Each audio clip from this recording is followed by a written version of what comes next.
Hello everyone. So ఈ వీడియోలో different డిజార్డర్స్ని మనం బ్లడ్లో ఉండే కాంపోనెంట్స్ని బట్టి లైక్ ఎంజైమ్స్ ఇలాంటి వాటిని బట్టి మనం ఎలా డయాగ్నోస్ చేస్తాము, బయోకెమిస్ట్రీకి సంబంధించింది ఇది. సో ఎగ్జామ్లో చాలాసార్లు అడిగారు. ఓకే, సో చూడండి ఒకసారి. So first one creatinine serum. Okay, so creatinine serum. So సీరంలో ఉండే క్రియాటినిన్ లెవెల్ని ఒకవేళ ఎక్కువైంది అనుకోండి మనం టెస్ట్ చేసినప్పుడు, so which indicates kidney disorder అని అర్థం.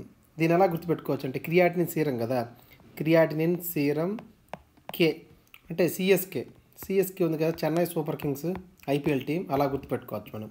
సిఎస్కే అంటే క్రియాటినిన్ సీరం కిడ్నీ డిజార్డర్ అని.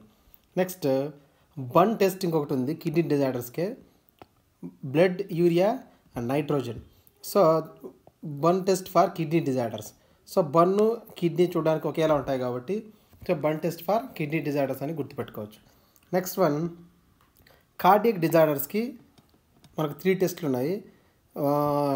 So like ట్రోపోనిన్స్. సో బ్లడ్లో మనం టెస్ట్ చేసిన ట్రోపోనిన్స్ ఎక్కువైనా, లేదా ఎంజైమ్స్ లైక్ లాక్టేట్ డీహైడ్రోజనేజ్ ఎక్కువైనా, లేదా enzymes like creatinine kinase. Okay, ఇది క్రియాటినిన్ కైనేజ్.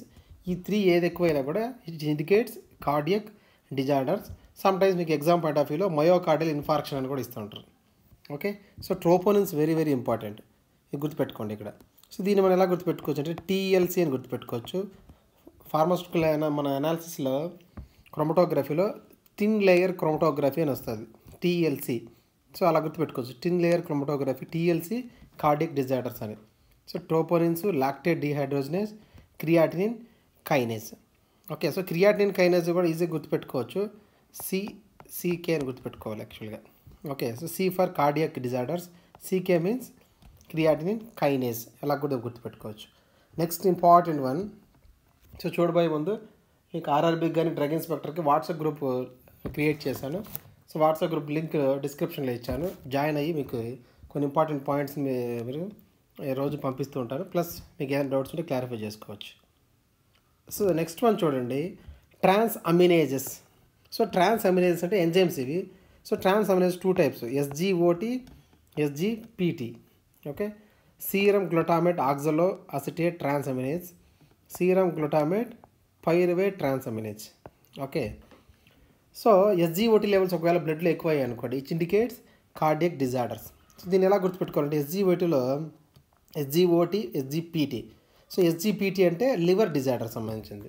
సో దీన్ని ఎలా గుర్తుపెట్టుకోవచ్చు అంటే ఎస్జిఓటిలో ఓ ఉంది కదా, ఆక్సలో అసిటేట్. ఓ అంటే దీన్ని మనం హార్ట్ లాగా అనుకోండి, హార్ట్లో మనకు 4 ఉంటాయి కదా యాక్చువల్గా, హార్ట్లో 4 చెంబర్స్ ఇలా. సో ఓని మనం హార్ట్ లాగా అనుకుంటే హార్ట్ డిజార్డర్స్ ఆర్ కార్డియక్ డిజార్డర్స్కి SGOT levels. Next P, SGOT P అంటే మనం లివర్ డిజార్డర్స్ అని న్యాచురల్గా గుర్తుంటుంది. సో మనం కన్ఫ్యూజ్ అయ్యేది కార్డియక్ డిజార్డర్స్కి ఎస్జిఓటీనా ఎస్జిపిటీనా అని కన్ఫ్యూజ్ అవుతుంది. సో కార్డియక్ డిజార్డర్ హార్ట్ రౌండ్గా ఉంటుంది అనుకోండి, సో ఓ కూడా రౌండ్గా ఉంటుంది, ఎస్జిఓటి, అలా గుర్తుపెట్టుకోండి. Next last one alkaline phosphatase అని ఎంజైము ఒకవేళ బ్లడ్లో ఎక్కువైంది అనుకోండి. ఓకే, సో ఇవన్నీ కూడా ఇక్కడ చూపించినవన్నీ కూడా లెవెల్స్ ఎక్కువ ఉన్నప్పుడే ఈ డిజార్డర్ని మనం కన్ఫర్మ్ చేసుకుంటాం. Okay, so next alkaline phosphatase levels బ్లడ్లో ఎక్కువయ్యాయి అనుకోండి, which indicates bone disorders. So దీన్ని ఎలా గుర్తుపెట్టుకోవచ్చు అంటే ఆల్కలైన్ ఫాస్ఫేటేజ్లో ఏ ఉంది, ఫాస్ఫేటేజ్లో పి ఉంది. సో ఏపీ, బోన్లో బి ఉంది కదా, so border. So AP border అని గుర్తుపెట్టుకోవచ్చు, AP border. Okay, so alkaline phosphatase border means BO for bone అని. ఓకే, అలాగే గుర్తుపెట్టుకోవచ్చు. లేదంటే ఆల్కలైన్ ఫాస్ఫేటేజ్లో ఆల్ ఉంది కదా, ఆల్ బోన్స్ అని గుర్తుపెట్టుకోవచ్చు, ఆల్ బోన్స్ అని కూడా మనం గుర్తుపెట్టుకోవచ్చు, ఆల్కలైన్ ఫాస్ఫేటేజ్ బోన్స్ అని. ఓకే, ఇలాగైనా గుర్తుపెట్టుకోవాలి. ఓకే, సో ఇలా మనం డిఫరెంట్ ల్యాబొరేటరీ టెస్ట్ డయాగ్నోస్ చేసినప్పుడు డిఫరెంట్ బ్లడ్లో ఉండే కాంపోనెంట్స్ లెవెల్స్ ఇవన్నీ పెరిగినప్పుడు మనం డిఫరెంట్ డిజార్డర్స్ని మనం కన్ఫర్మ్ చేస్తాం. Okay, so I hope video help అయింది అనుకుంటా. లైక్ చేయండి, షేర్ చేయండి, సబ్స్క్రైబ్ చేయడం మర్చిపోవద్దు. So all the best for your preparation. Thank you.